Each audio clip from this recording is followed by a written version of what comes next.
alagang kapatid.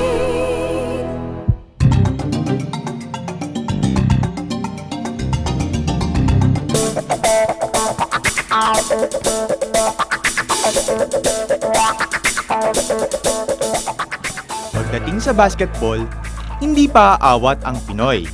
Kahit ilan lang, kahit saan, o kahit anong oras man, basta kasama ang barkada, walang papapigil sa paghagis ng bola.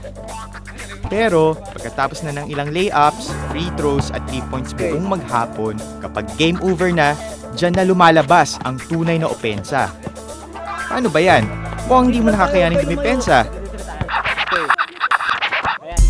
Introducing the Kanto Boys. Ang tropang ito, buong maghapon walang ibang ginagawa kundi mag-basketball. Sa buong araw na paglalaro ng grupo, hindi nila alam. Katulad ng bolang gamit nila, patalbog-talbog ang sakit at kahit sino pwede nitong tamaan. Magandang umaga mga kapatid. Ako si Doc Walter para sa Investigadok. Grabe, summer na at sadyang napakatindi ng sikat ng araw.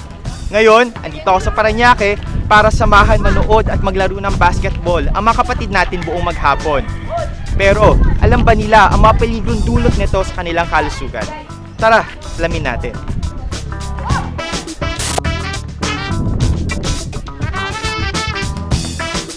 Mapapansin natin na dito sa court, napakainit, maalikabok, at maraming bata naglalaro. Karamihan sa kanila walang tsinelas. Ayan, kayapak lamang. Yung iba sa kanila pa naglalaro, nakaubad pa, walang t-shirt, pawis na pawis buong maghapon. Ito, ikaw, kamusta? Isa sa mga maghapon naglalaro sa basketball court na ito, si Shaolin. Oh, Shaolin, bakit ka nakapaa? Pangalan siya, Kasi madulas yung kleras eh. Madilas yung leras. Okay, so dapat maglalaro ka ng basketball, at least man lang nakasuot ka ng komportableng rubber shoes para hindi na susugatan yung paa mo.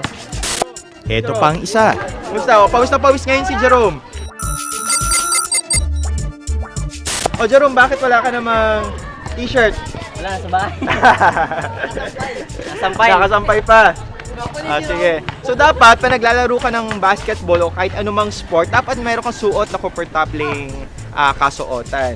Pero tulad ni Jerome na pawis, ayan, so prone siya sa lahat ng mga alikabok at saka sa matinding sikat ng araw na pwedeng makaapekto sa kanyang balat. Oh, sa mga kapatid natin, sino kayo yung maglaro ng basketball? Basta kamay. Yun. Okay. Hindi lang ang mga manlalaro ang pwedeng madali. Minsan, pati mga manonood, dapat din mag-ingat. Oh, ito si ate, yan. Mahilig ka ba manood ng basketball? Para sa mga tulad ni Miren na mahilig manood ng basketball, kung manonood kayo, pumuesto kayo dun sa malilim na lugar, kung hindi kayo nasisikatan ng araw. Pangalawa, pwede kayo mag-sunblock para hindi kayo nasa-sunburn. And then, pwede rin kayo magsuot ng mga malalaking sombrero o magpayong man lang para hindi kayo nasusunog sa ilalim ng araw. Hilig daw talaga nila rito ang paglalaro ng basketball. Kahit pa sa gitna ng tirik na araw. Naku, masama yan! Okay, ano pangalan mo? Ryan Ski. Ryan Ski. Halika dito, Ryan Ski. Sige, anong oras ka naglalaro? Anong oras nagsisimula ka maglaro ng basketball? 5, may araw. Alas 5, anong oras ka natatapos? 9. Alas 9 ng gabi. Ang tagal nun ah. Since si Ryan ay mahilig maglaro ng basketball, ang pinaka-tip natin sa mga tulad niya, iwasang lumabas at maglaro between 10 a.m. hanggang 2 p.m. Kasi yun yung yun yung oras na pinakamatinding sikat ng araw. Okay. Sa pag-ikot-ikot ko sa lugar, finally, nakilala ko na ang mga Kanto Boys. Nawawala daw ang kanilang problema tuwing nagbabasketball, kaya hindi kumpleto ang araw nila kapag hindi nakakapaglaro. Pero aminado silang, madalas na sakit din ng katawan ang resulta. Marami na po. Kaso yung pinaka number 1 pong di po maiwasan yung yung natatapilok po lagi. Opo, lalo na po pag Kami pa, dito lang. Nakatsinelas lang po. Pag natapilo kami, kasama pang sugat. So ano nangyari after mo matapilo? Namaga po kagad. Namaga. Tapos Opo. ano pa? Masakit? Masakit po, hindi makalakad. Ang pagkatapilok ay isa sa mga pinakakaraniwan na injuries na pwede mo makuha sa pagbabasketball.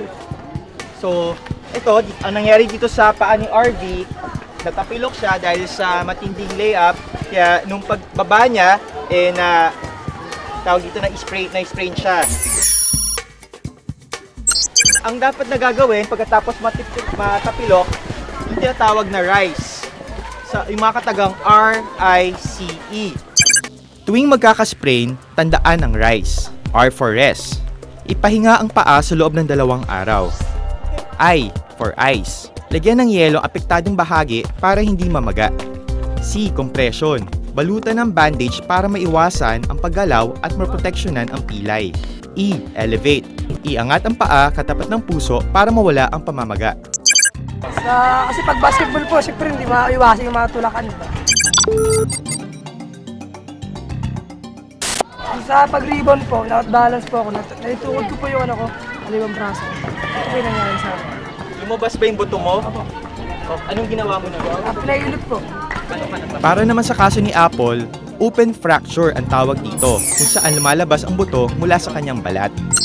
Mga katulad ni Apple na naka-experience ng open fracture or kapag lumabas yung buto dun sa balat mo, importante na dalhin kagad yan sa hospital kasi may risk ka for tetanus na tinatawag. Okay? So, nabakunahan ka ba na anti-tetanus? Opo. Kailangan ng anti-tetanus para maproteksyonan ang fracture mula sa mga mikrobyong nakukuha sa paligid. Hindi masama mag-enjoy sa labas.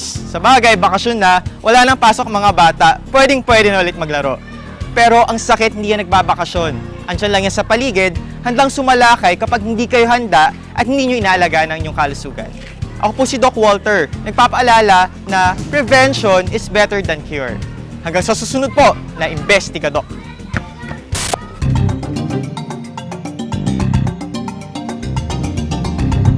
Susunod. Yung pagtayo ko, hindi na ako makatayo. Hirap na hirap akong tumayo. Dito, hirap na hirap akong tumayo. Ang gagawin ko, kaya meron akong yung bangko.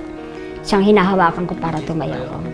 Pagka matagal kang nakaupo, maramdaman mo na pagtayo mo, medyo sumasakit na yung tuhod, balakang, ayan. Tapos, nung nagta-tricycle na ako, pagka minsan, parang ngawit na ngawit yan. Alagang kapatid.